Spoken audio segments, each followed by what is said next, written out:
Bhumika, I've made you the co-host. Please add people, okay? Yes, sir. Okay, thank you.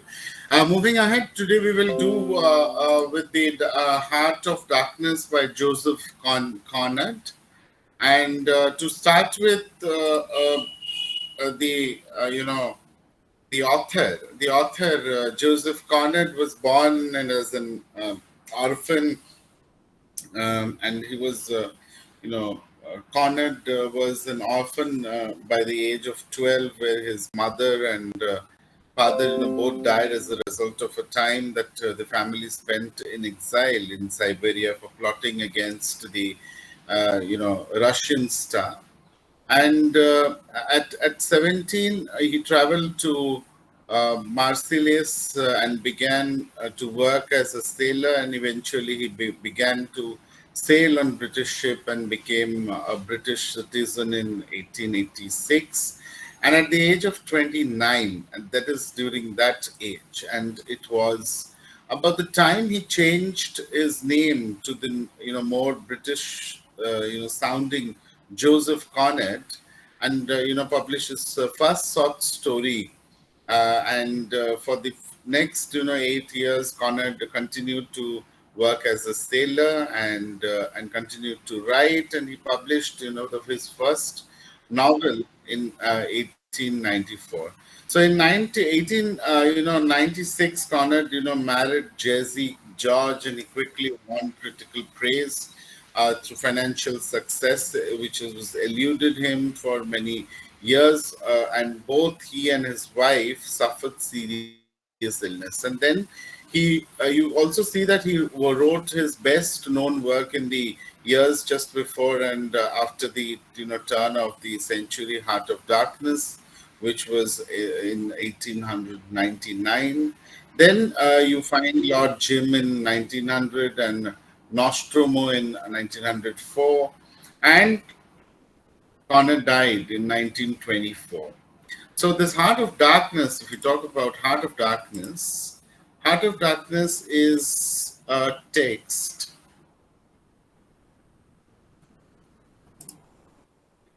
during the last 2 decades of the 19th century.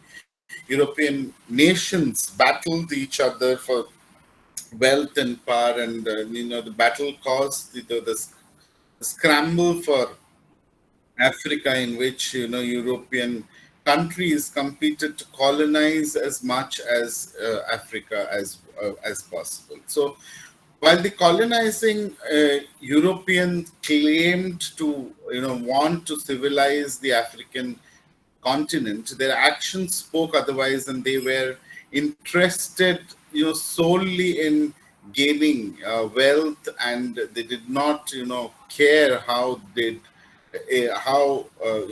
did it, or who was killed. So one of the most brutal of the European colonies in this its treatment of the native Africans was the Belgian Congo, and the property of the Belgian king Leopold I. And in 1890, Joseph Conrad worked as a pilot on the steamship in Congo, and Heart of Darkness is at least a part based on his experiences. Just a minute.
Yeah. So and then uh, we you know talking about Heart of Darkness. This was published in 1899, and we can say this to be a Victorian or modernism literary period. And you find this is a sort of a colonial literature or quest literature, and the setting has been, you find the narrator tells the story from a ship at the mouth of the river Thames near London, which is in England in around 1899. And Marlowe's, story within the story is set as an unnamed European city, and in the Belgian Congo in Africa, sometime in the early of mid 1890s during the colonial era. So you find the different you know um, um, characters in this. So, talking about the different characters, I'll tell you in short about the characters. The first character is Marlowe. Marlowe is one of the five men on the ship in the Thames. And Heart of Darkness is mostly made up of his story about his journey into the Belgian Congo. You know, Marlowe is a seaman, uh, though you find that um, he and has seen the world many times over, but perhaps because of his journeys and uh, and because of his temperaments, he was born with a with he is philosophical, passionate, and insightful. But Marlowe is also, extremely skeptical of both mankind and civilization, and to him, nothing is simple. So, as the narrator describes him to be, to him, the meaning of an episode, and was, not inside like a kernel, and but outside, enveloping the tail, which brought it out only as a glow which brings out a haze. So this is what the narrator describes Marlowe as, and the one thing Marlowe does seem to believe uh, in as a source of simple moral worth in is the hard work.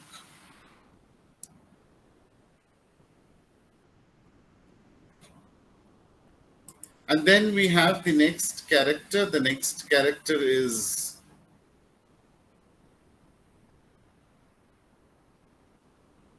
Kurtz. So Kurtz, if you find, is the fiance of his intended, and a man of great intellect, talent, and ambition who is wrapped by his time in the Congo.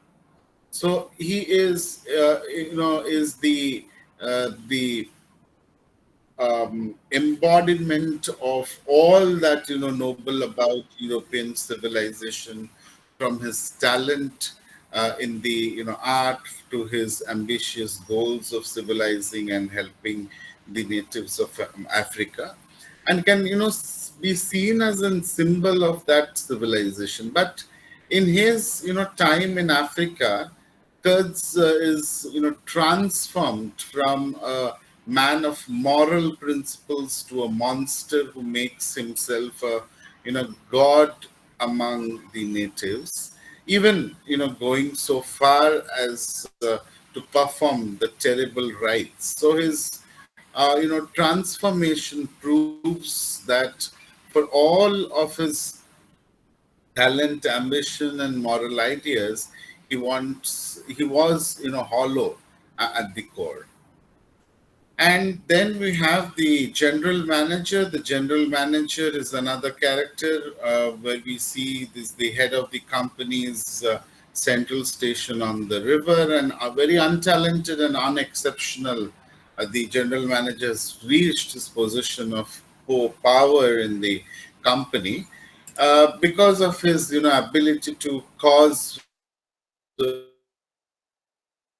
vague uneasiness in other, coupled with an ability to withstand the terrible jungle disease after years. And you find the general manager has no lofty moral ambition, and cares only about his own power and position and making money. And then you find the next character is the Russian trader. Now, who is the Russian trader? So the Russian trader you find is a wanderer and a trader,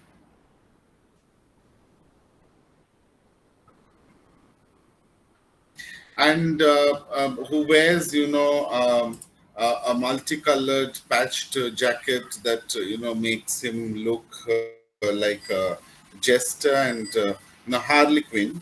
And you find that though some miraculous stroke of luck, he has ended up alone in the jungle, alone along the Congo, and survived. And he is naive and innocent, and believes that Kurds is a Quds is a great man beyond any conventional morality. So he even nursed uh, uh, puts back to health, and on a number of occasions to, and threatened to shoot him. But of all the white men in the Congo, only the Russians refrains from trying to assert control over the jungle. And then we have the next character, and the next character is the narrator. And the narrator, if we see, is one of the five men of the in the on the ship in the Thames, and he is the one who relays to the reader Marlowe's story about Kurds and the Congo. So he is insightful, and seems to understand Marlowe quite well, but otherwise has little personality. He does seem to be affected by Marlowe's story. Then we have the next characters, the brick um, maker. And the brick maker, you see, the general manager's most trusted um, agent, and a very sly and a very lazy kind of a power hungry fellow, who despite his title, seems to have never made a brick, and the brick maker cares only about his own advancements, and therefore sees Kurds as a threat. So he, also thinks that Malo and Kurds are somehow, ailed with the company, and Malo, describes the brickmaker as a papier mache, um, Mephistopheles. So that is how Malo describes. So these are some of the important you know characters. So apart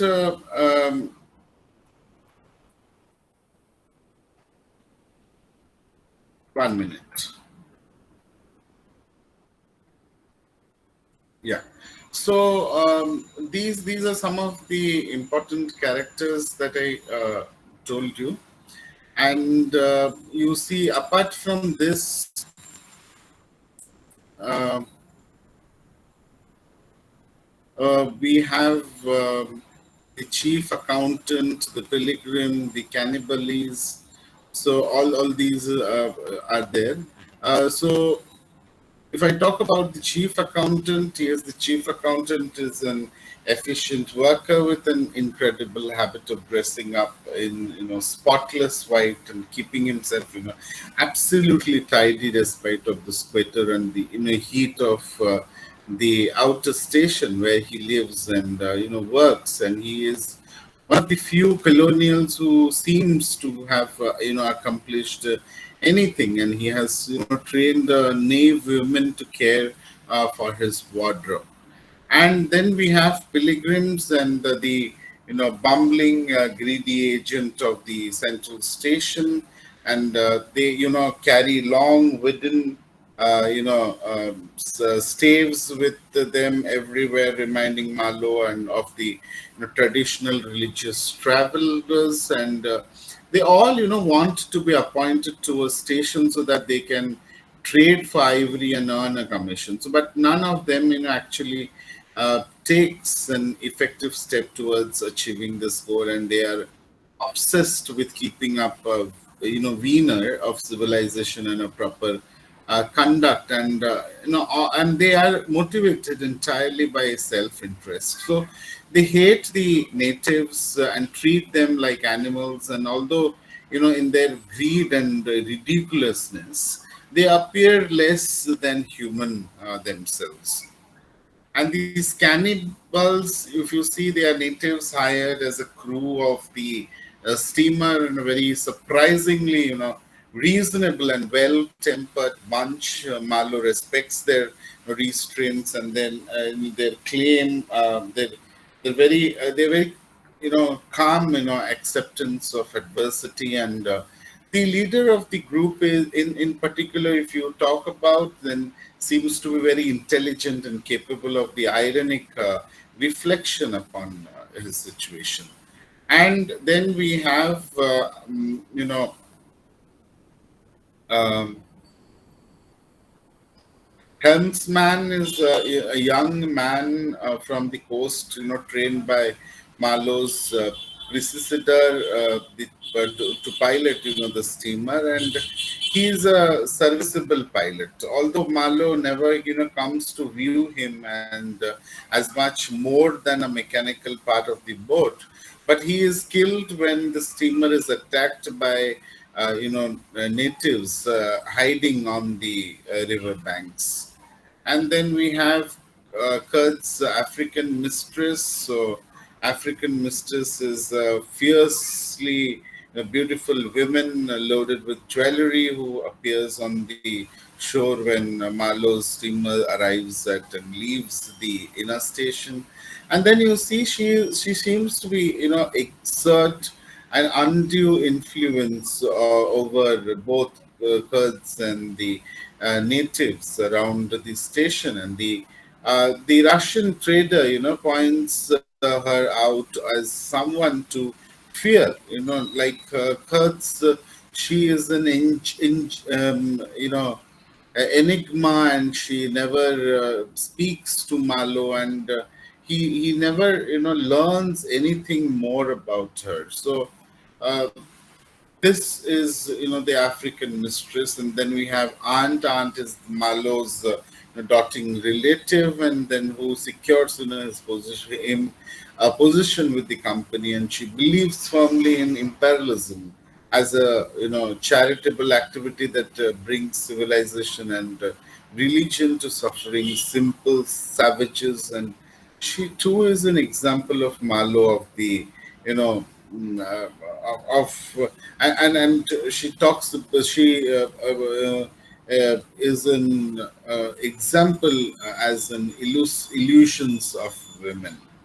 So then we have the men aboard the Nile, and Marlowe's friend, who are with him abroad on a ship on the Thames, at the story's opening, and they are the audience for the simple story of the Heart of Darkness, which Marlowe narrates. So all have been sailors at one point of time or another, and but all now have important jobs ashore and have settled into middle class or middle aged lives. So they represent the kind of man Malo would, have likely become, and had, he had not, gone to Africa well, meaning and you can say moral, but ignorant as to be a large part of the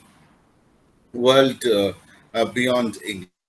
So the narrator is particular, seems to be shaken by Marlowe's story, and he repeatedly comments on its obscurity and Marlowe's own mysterious nature. And then we have Fresleven. Fresleven is free. Fresleven is Marlowe's predecessor, and as a captain of the steamer, and you know Fresleven, by an all account, is a good-tempered, non-violent man who killed in a dispute over some hens. Apparently, after striking a village chief. So these are, the characters to be introduced about Heart of Darkness. Are you all getting me? Yes, sir. Yes, sir. Okay. Okay. So coming to the, if I talk about the summary of this Heart of Darkness, um, the narrator basically describes a night spent on a ship in the mouth of the Thames River in England, and Marlowe is one of the men on board, which who tells of his time spent as a riverboat pilot in the Belgian Congo. So, with the help of his connected aunt, Marlowe gets a job as a pilot on the, steamship on Congo River in Africa, and for a European business outfit called, the company.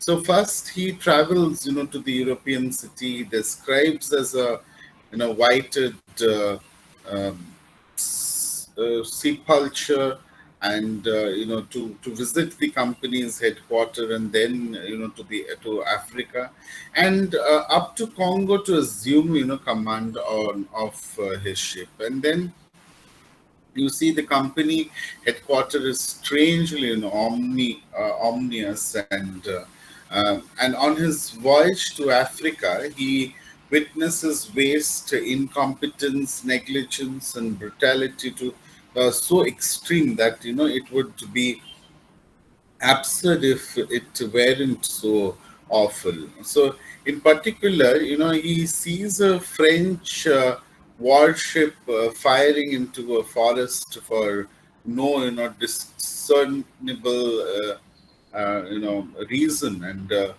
comes upon a groove where exploited black laborers wander off to die. But while at the company's, outer station, Marlowe meets the company's chief accountant. So he mentions, a remarkable man named Hertz. Now, who's this Hertz who runs the company's inner station deep in the jungle? And then you find Malo, hikes from the outer station to the central station, where he discovers that the steamship he's supposed to pilot recently sank in an accident, and in the 3 months it takes Marlowe to repair the ship, and he learns that Kurtz is a man of impressive abilities and enlightened models, and is marked for rapid advancements in the company. So he learns also that the general manager who runs central station, and his crony, the brick maker, fear Kurtz as a threat to their positions. Marlowe finds himself almost obsessed with the meeting Kurtz, and who is also, rumored to be sick. So So Marlowe finally, gets the ship fixed and sets off upriver with the general manager, and you find and a number of company agents. Marlowe calls pilgrims because the staff they carry resemble the staff of the religious pilgrims. So the trip is long and difficult, and native drums beat through the night, and snags in the river, and blinding fogs delay them. But just before they reach inner station, the steamship is attacked by natives. So Marlowe's, a helmsman, a native trained to steer the ship, is killed by a spear. And you see at the inner station, a Russian, okay, trader meets, him, and you find that, um, you know, um, yeah, and then he tells them that Kurtz is alive, but is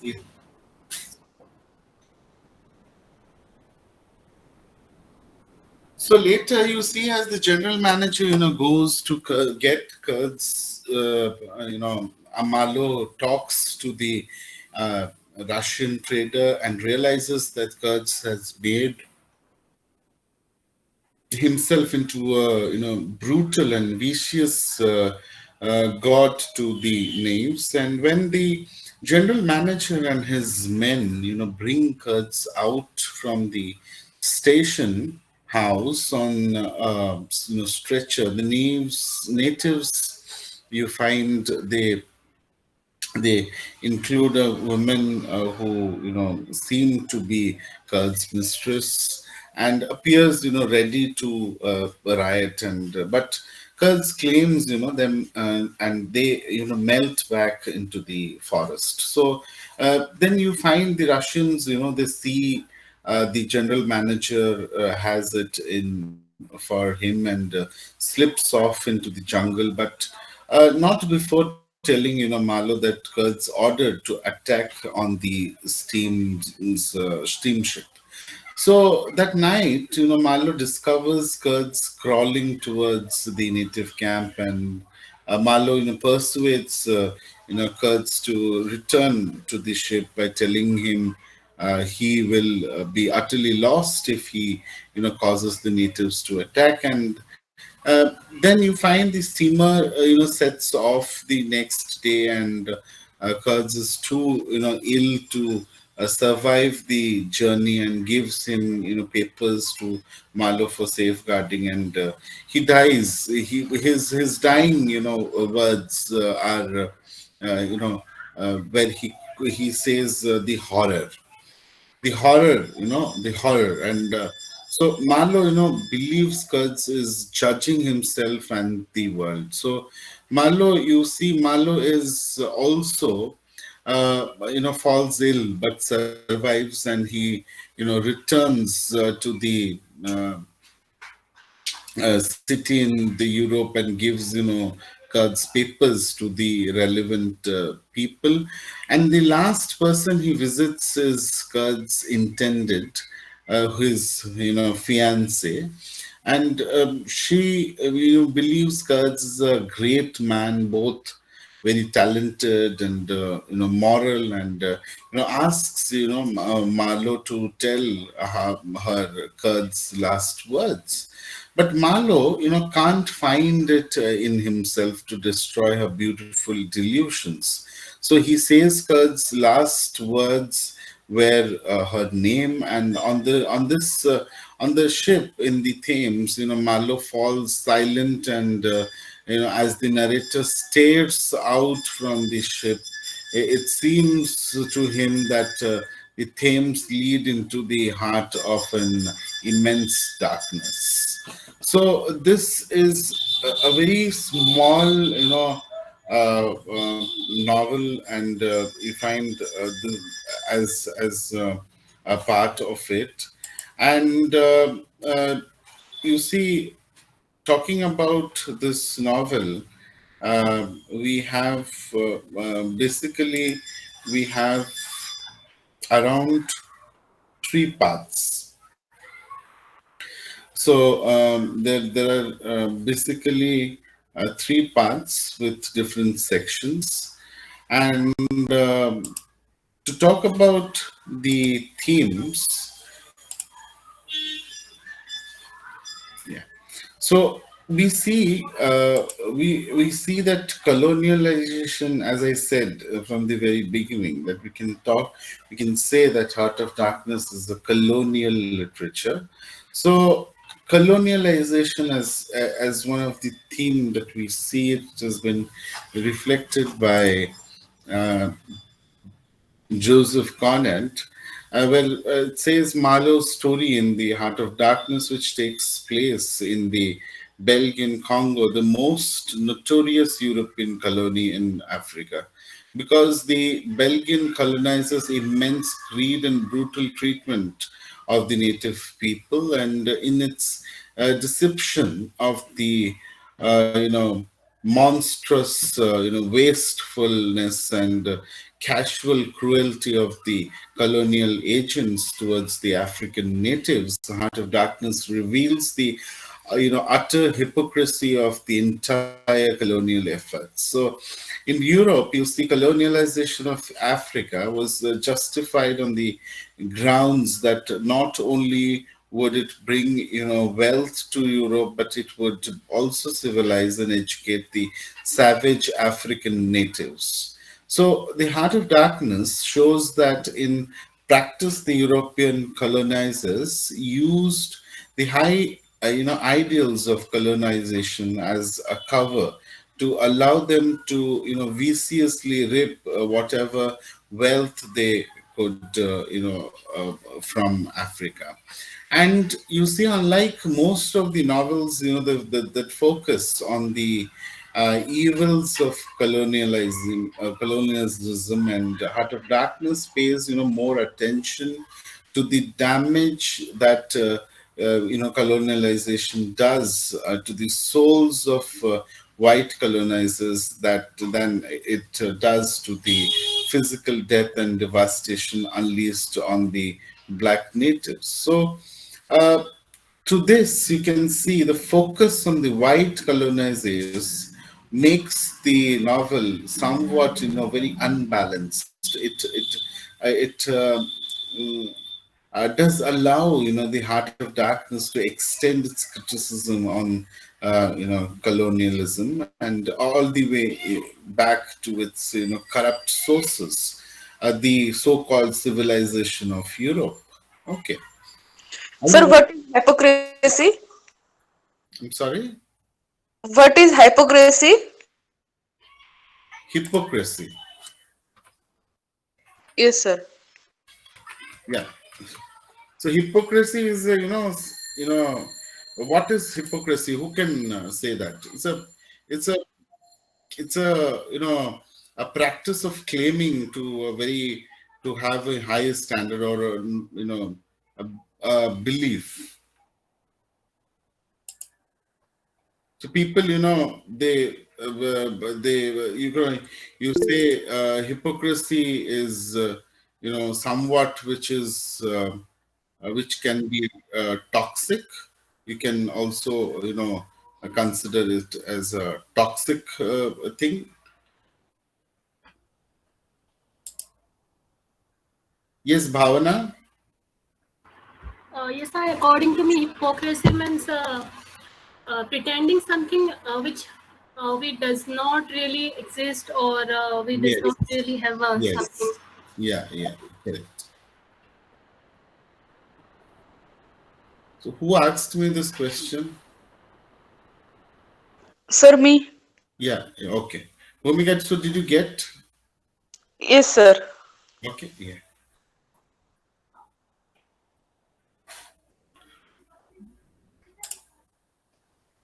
Yeah. Okay. So then coming to the next one is the next theme that we can discuss is the the hollowness of the civilization. If you talk about Heart of Darkness, which portrays, a European civilization that is, hopelessly or blindly corrupt. You can say the novel depicts European society as a hollow at the core. Malo describes the white men he meets in Africa, from the general manager to Kurds, as an empty, and refers, to the unnamed European city as the, uh, sepul- Harl city, and means a very, hollow tomb. That what it refers to. So throughout the novel, you say, Marlowe argues that what Europeans call, as I said, that this civilization, is superficial. So a mask, which is created by fear of law and public, shame, that, the hides, the dark heart.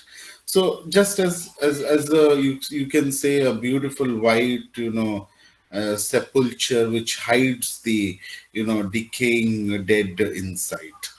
So you see, Marlowe and the Heart of Darkness argues that in the African jungle, it talks about which utters, solitude without a policeman. So the civilized man is plunged into a world without superficial restrictions, and the, mad desire, for power which comes to dominate him. So the inner strength could, allow a man to push off the temptation to dominate, but civilization actually, saps the inner strength by making men think it's unnecessary. So the civilized man, becomes or believes that he's civilized, true, but you see, so when a man like Kurtz suddenly, finds himself in the solitude of the jungle, and, hears the whispering of his dark impulses, he is unable to combat them, and becomes a monster. Okay, so okay, so and then we find that.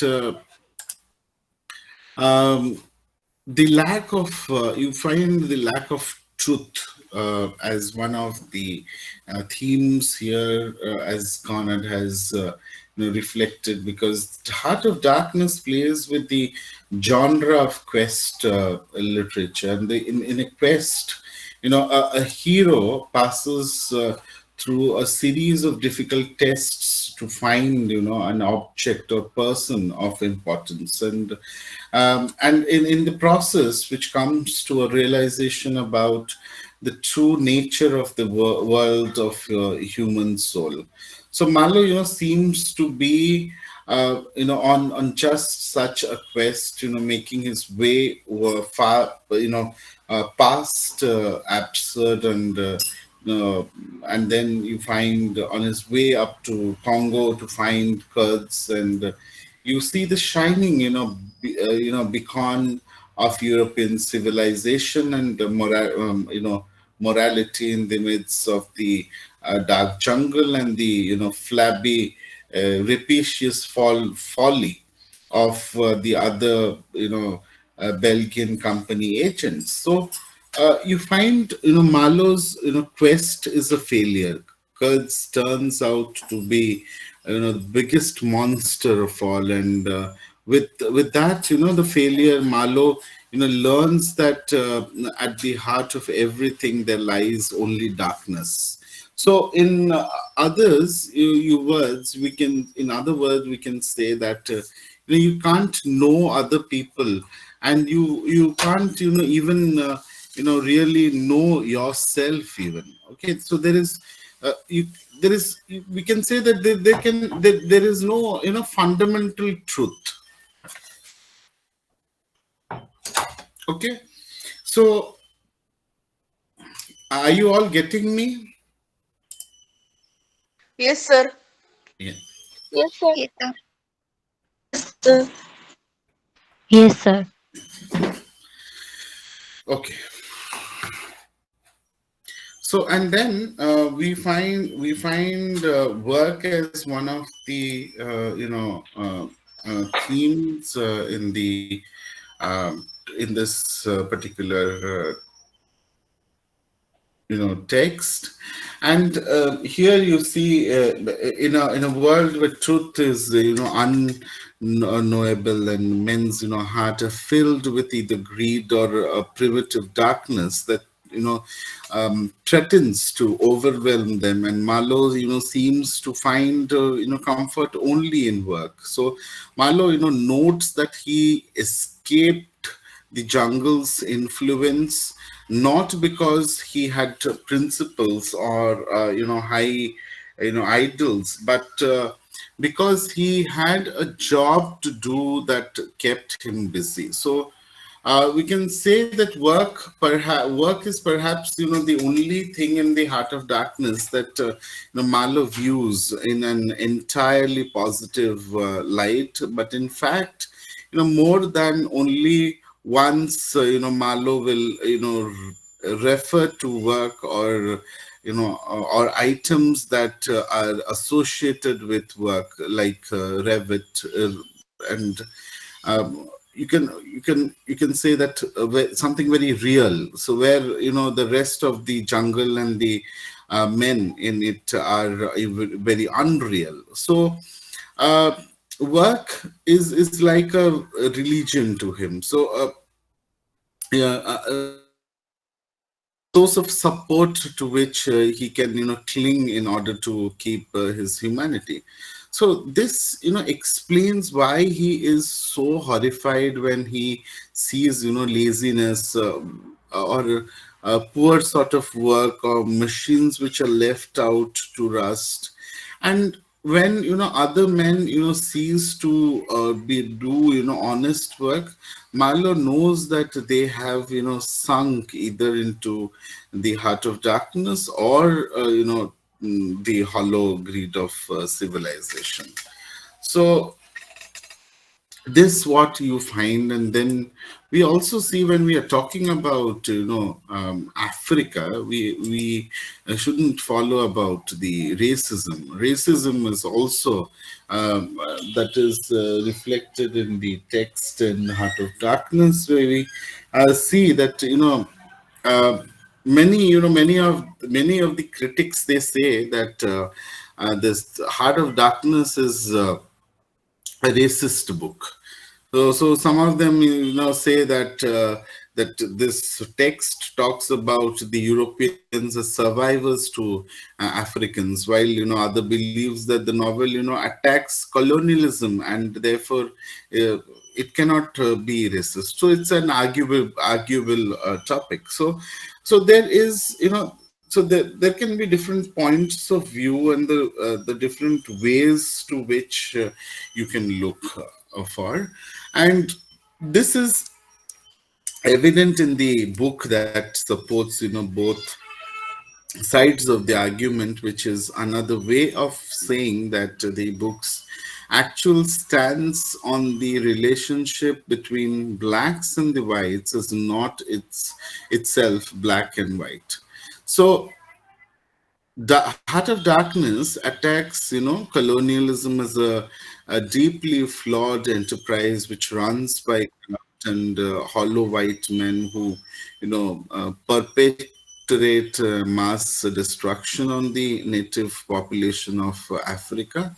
And the novel seems to equate darkness with truth, and whiteness with the hollow trickery, or and lies. So you see, Heart of Darkness argues that the Africans are less corrupt, and in that sense superior to the white people. But its argument for the superiority of the Africans is based on the foundation of racism. So Marlowe and Heart of Darkness takes the rather patronizing view that the black natives are are primitive, and therefore innocent, while the white colonizers are sophisticated, and therefore they are very corrupt. So that is how they are compared, the blacks and the whites. And this takes on colonization, is which is certainly not very politically correct, but and you can also can be legitimately called racist, because it treats the natives like objects, rather than thinking people. Okay. So, these are some of the themes which has been reflected.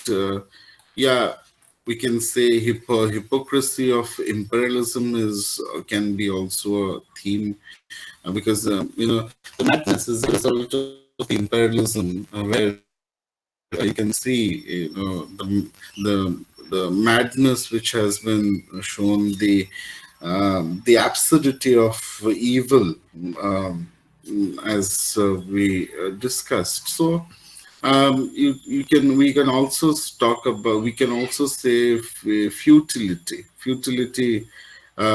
If you see the futility of the Europeans' presence in Africa. So the first image of futility is such that the Malo witnesses of the West African Coast Guard, where French warship fires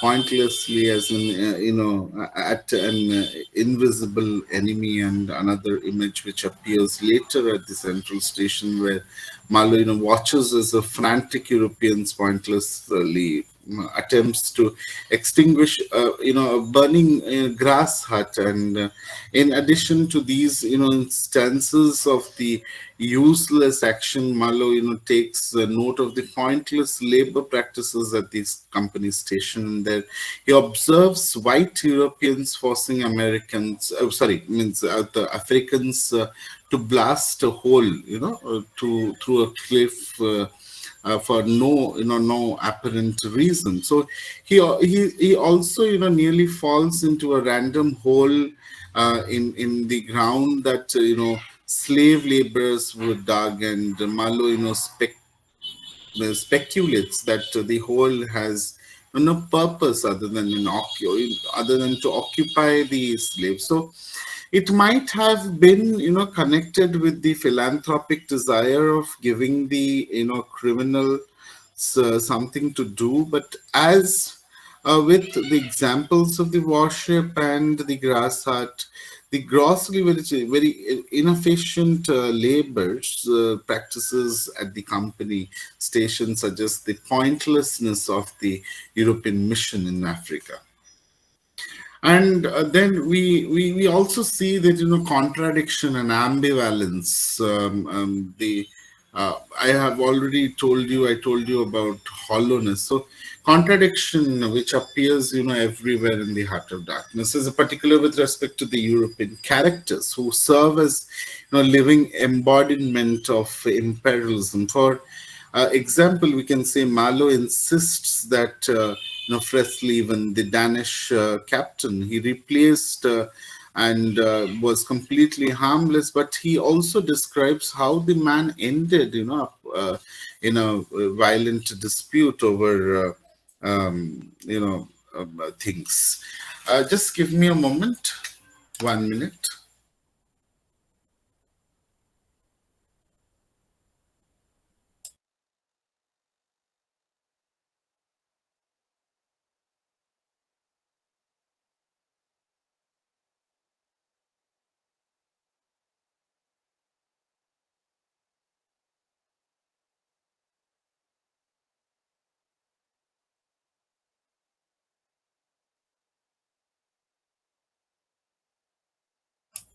Yeah. So I was talking about you see, so the Europeans, you see, um, the imperial mission sought to civilize or savage peoples, and hence appeared pure in their intentions, but also too often they are inflicted terrible violence instead. And the accountant, you see, Marlowe meets the company station, provides another important example of the contradiction.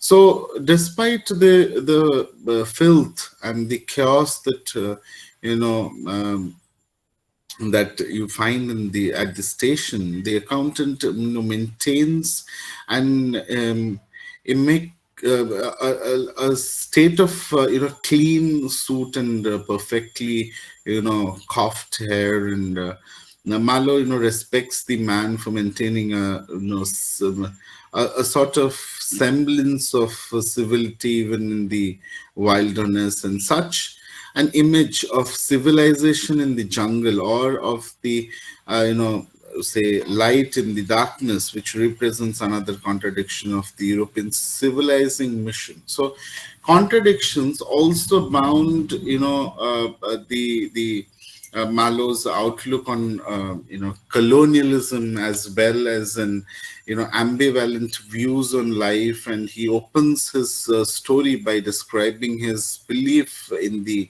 idea of colonialism. So yet you see he goes on to tell a long story about the horror of the Belgian mission in the Congo, and the evident contradiction between the idea of colonialism and its reality, which doesn't seem to bother Marlowe. But a similar tension affects Marlowe's treatment of Africans. So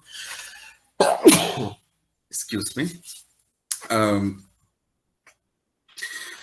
so he finds it repulsive then that Europeans mistreat Africans laborers at the station along the river. And Marlowe falls to see Africans as equals. So when he laments the loss of his late helmsman, and he describes the man as a savage and an instrument, so yet you find he insists that the two men had a kind of partnership. So Marlowe remains unaware of the contradiction of his description, and as a further contradiction permeates the grim outlook that Marlowe expresses near the novel's end. So and this is when he describes life as the mysterious arrangement of merciless logic for the futile purpose. So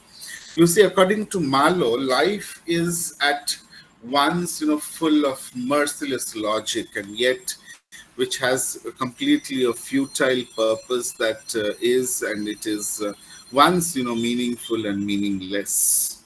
Okay. So you see, these are some of the characters which have been reflected, or brought to the front by Joseph Conrad in this text, Heart of Darkness. So this is all about the text, and um, this is what I wanted to talk to you about today's text. I'm sure all of you have understood the text.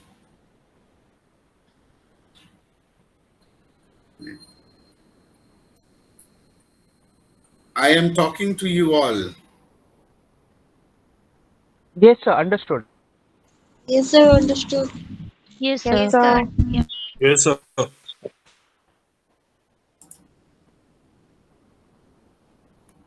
Okay, so I think from tomorrow